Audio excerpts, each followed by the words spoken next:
With the completion of picking, there's often that sense of relief that the cotton is out of the field and on its way to the gin.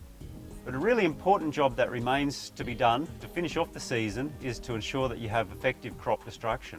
The first reason is to remove crop material that would provide a green bridge that would allow pests such as mealybugs or aphids or diseases such as cotton bunchy top to overwinter in your field. The second reason is that cotton itself can be a bit of a weed in a following cotton crop.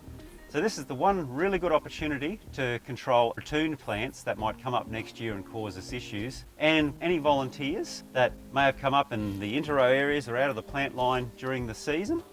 There are two basic techniques that people use to destroy cotton crops after picking. The first is to root cut and mulch. This technique has been used in the field that I'm in today. A set of powered discs on the back of the mulcher, cut the plant off just below ground level so that the root system that remains cannot reshoot and become a ratoon plant. If we look at this example here of a root cut plant, where the cotyledons were the lowest buds on the main stem, the cutting operation has occurred well below those last buds near the soil surface. So the root system of this plant cannot regrow, and the root cutter was set up and operating effectively.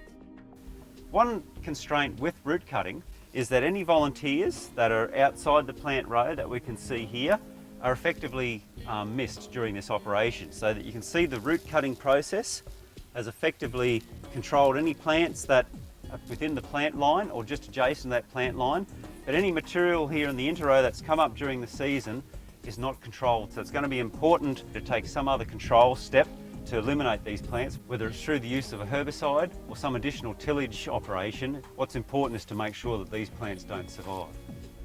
If we look at this particular volunteer plant that has been missed by the root cutting operation, there's a lot of ant activity around the base.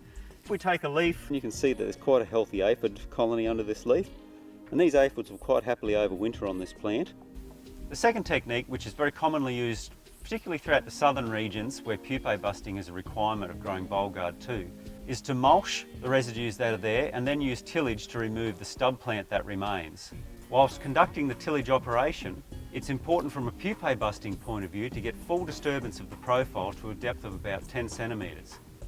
Ensuring effective crop destruction, regardless of which of these two techniques that you choose to use, is a really important component of the cotton production system, and will certainly go a long way to setting you up from both an agronomic and pest management perspective as you plan for the coming season.